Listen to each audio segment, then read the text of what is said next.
Happy Tuesday. Welcome back to Inside the Lines. Plenty to go over today. A lot of basketball in the association, college basketball, plenty of time to answer your questions. So we're happy to do that. Some Maction, some updates in the NFL, all the good things. We're going to start in the NBA. A few picks for tonight. Let's bring in the boys. Let's start with the Golden State Warriors hosting the Timberwolves. Now, we don't know what's going on with Curry, but we still like the spread.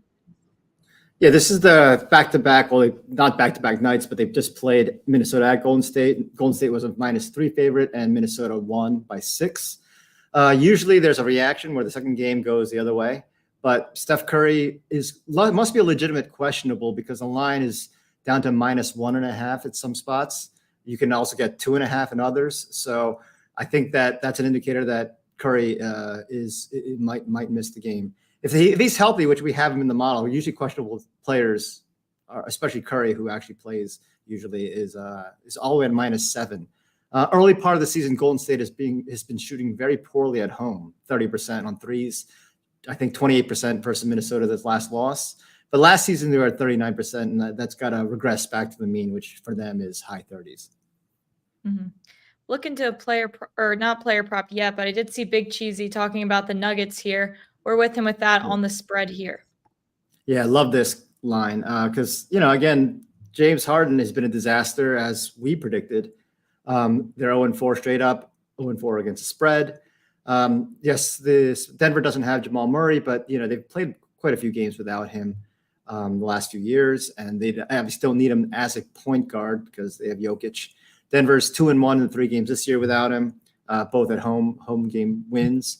The Clippers are shooting just 30% on threes since Harden arrived and are allowing 38% over that span. So that's a huge differential. And that's being reflected in our model. In our model, Denver's projected to shoot right around 40% on threes and go over the 114 team total, whereas the Clippers are projected to shoot 34% on threes to come under the 109.5. That's why we like Denver to cover. And it goes into the third pick, which is Reggie Jackson. 18.5 points, rebounds, and assists, multiple spots. You can fade it at under 19.5 Fanatics.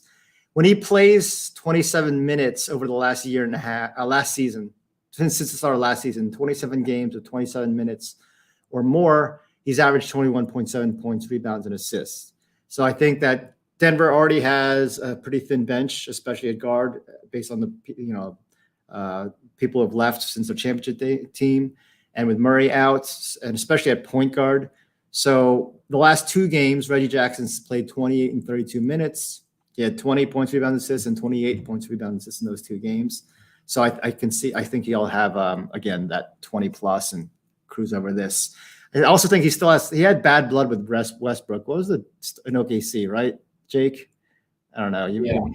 So, I think that's still around. With everyone, he likes beefing with all these players. But yeah, I'm sure he wants to take advantage of Harden's defense. So, Jake, I liked your comment in the chat here. The Clippers are -67 with Harden on the court.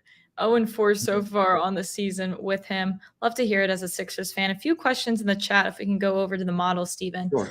We'll start with this Nuggets-Clippers game. Jokic should go over 1.5 threes if we have any value there. Projections for 1.4, so no. Yeah, every game we have him right around 1.5 projected threes. So unless they're playing against San Antonio, he'd probably be right around 2. But any other team, we have him right around 1.5 every time. Surprisingly, we have him. This is in red here. I know it's kind of hard to see. Is a consensus points, rebounds, and assists betting line that we receive.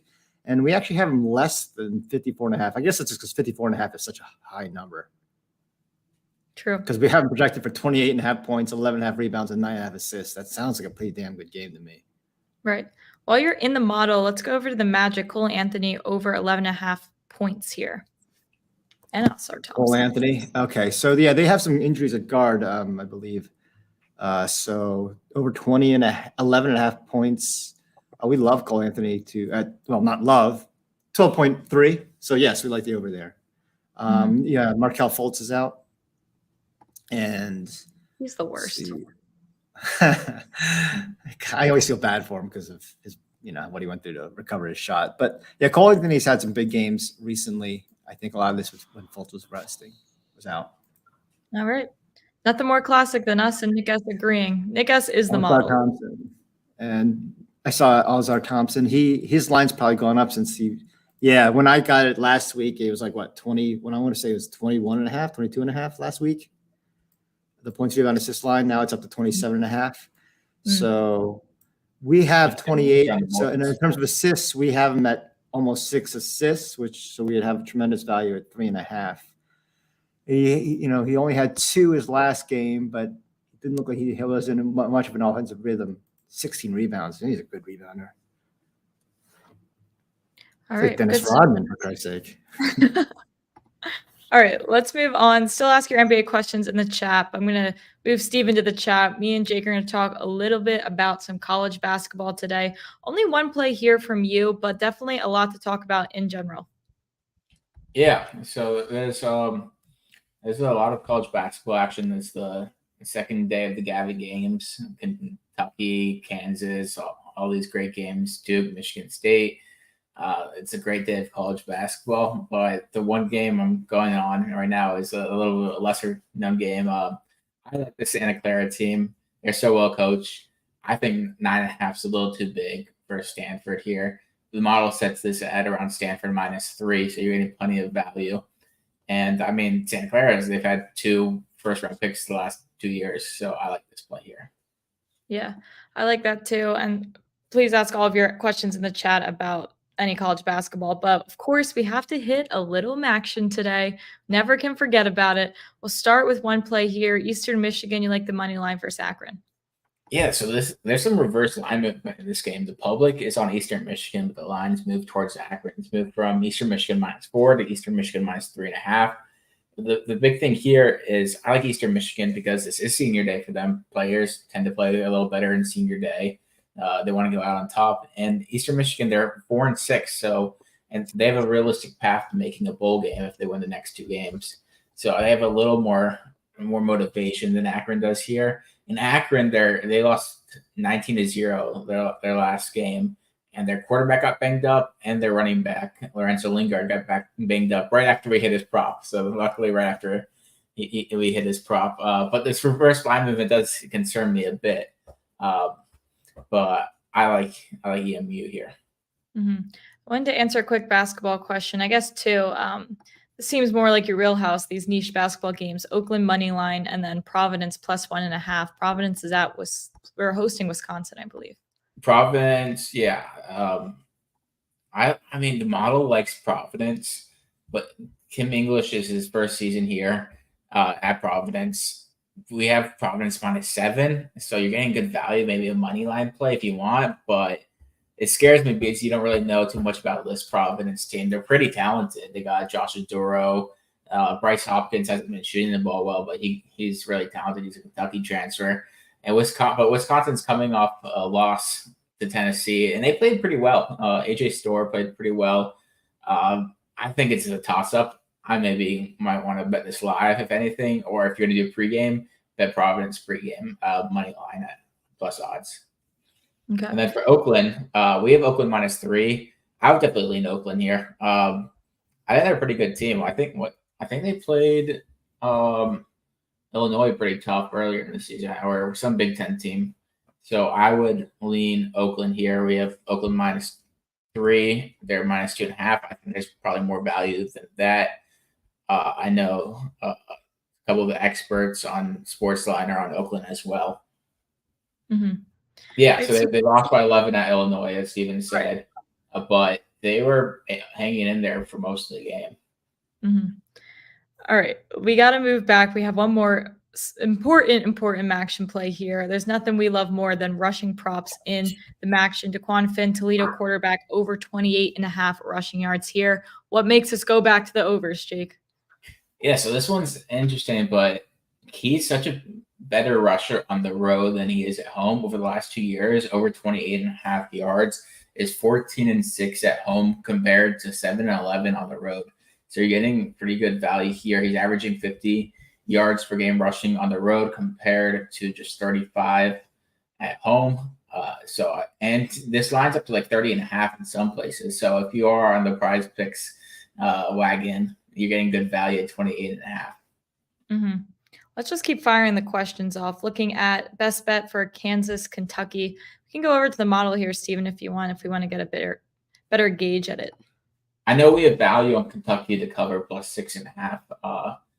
I think all these games it might be an MSG. I think they're neutral site games. I'm not positive though. And then also I know you asked about Henry Coleman. I'm on Henry Coleman over 7.5 rebounds. The best thing to look at is their minutes that they've played this year, and then our projections. If we have him for like 20 minutes and 6 rebounds, I would just multiply that by how many minutes they've been playing this season. So if he's been playing 30 minutes per game. And it's also interesting with Henry Coleman is that Julius Marble is still suspended. So he's going to probably get his stats. He's playing a majority of the power forward minutes. Mm-hmm. And Stephen just emphasizing here that the model does have value on Kentucky, +3 there. Okay, good stuff there. Not seeing too many more college basketball questions right now. I'm going to bring Stephen back in, send you to the chat, Jake. Let's talk a little bit about some NFL going on. Interesting situation going on here with the AFC North playoff picture. We talked about it a little bit before, but want to readdress given all the situations that played out this weekend that we thought maybe could. So here we are now, 8.8% chance for all 4 AFC North teams to make the playoffs.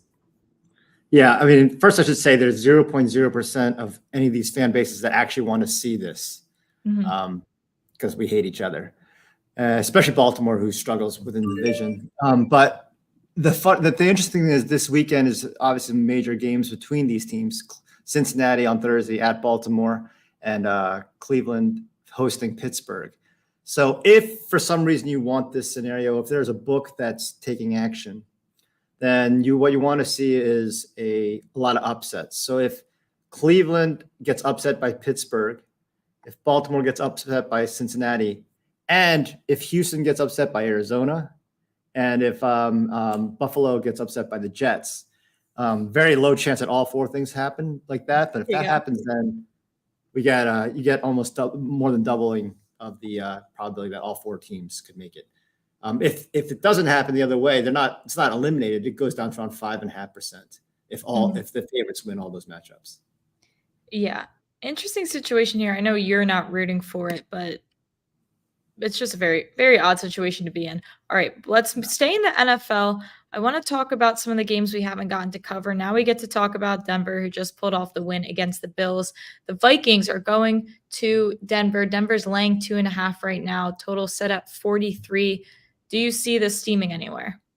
No, it's interesting. This is a big shopping opportunity because you can see if you can get Minnesota at +3 in some spots, you can get Denver at -1.5. Minnesota had a 1.7% chance of winning the last 5 games in a row, but they have. Denver's won 3 games in a row and held some really great offenses to very few points. So their defensive problems seem to be gone.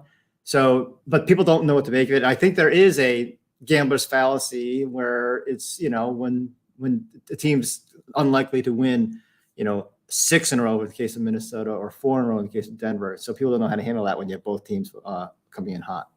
Right. This is going to be an interesting one to talk about. If you do like the Jets, you do want to act on it right now. I don't think we are technically recommending that. I also don't think we're really recommending to take the Bills spread. So yeah, my Bills backing days are over. Dead to me. I'm done. When you take the Bills and the first thing they do is turn the ball over in the very first play, and then they punished Cook for that fumble, and then he ends up having a great game in the second half, or they probably would have done well if he just stuck with him and not punished. It was a disaster. So yes, the model does still have value on Buffalo because Buffalo still has a lot of key stats that move the needle, are still ranked pretty well, but 4 turnovers and PI call and everything else, I'm not going to take them. At the same time, the Jets can be can also equally, Zach Wilson, his fourth quarter interceptions are well documented. But I do see some hints of going to 6.5 at a couple of spots. So I would get it before it moves to 6. Again, you also have that reaction of fired coaches. They just fired the offensive coordinator, Buffalo. I don't know if that's quite the rallying cry. It did trigger, in my mind, the Ravens, not surprisingly. When we won the Super Bowl, they fired Cam, what's his name? Big time offensive coordinator. But then we fired him and we took off and won the Super Bowl. So I don't know if that's going to happen here, but that's the last time that numbers. Cam Cameron. Very good. Thank you. Philip Phillips. Thanks, John. Thanks for the help over in the chat. All right, let's talk about a game we do have value on, and we do recommend doing things with said value. Houston -4 versus Arizona. This is probably the best line you can get Houston at if you are a Houston backer. We've been on CJ Stroud in Houston all year. We won't stop talking about it, but it seems like another great spot for them. Yeah, so if you tune into our Sunday Lookahead show, it's the last one of the season, FYI. We just decided, executive decision, that it's not necessary at this point. But Lookahead line was Houston -4, and we expected it to reopen at 5.5, and it did. But then it quickly rebounded back to 4, which is surprising to me. So, yes, Kyler Murray was very impressive, comeback win against Atlanta. But when you say comeback win versus Atlanta, you got to say, is that really that impressive? Even if the fact is Arizona is averaging 10 points a game on the road, even if Kyler improves that by 50%, you're still well under that 21.5 team total. So even though, of course, we could talk about Stroud all day long, but in this case, I'm really high on Houston's defense. They went from 29th in yards allowed last year to just 13th because their rushing yards went from 170 yards allowed, 5.1 yards per carry, down to 94 and 3.5 yards per carry. That's got to be one of the greatest single season turnarounds in one season. Saw Denzel Perryman is suspended for 3 games, but the guys looked it up for me. He's scoring PFF. He's actually pretty bad.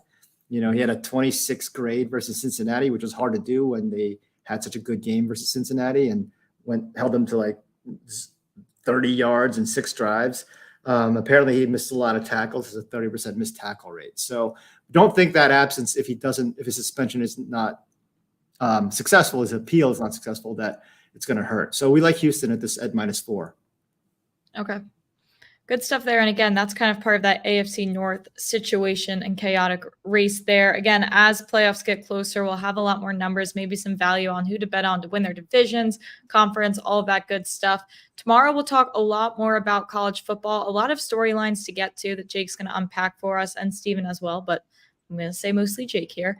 And then we'll have some more NBA, of course, but again, always ask your questions. Bring what you need to hear. We're happy to answer it all. So good luck with your bets tonight, and we'll see you tomorrow.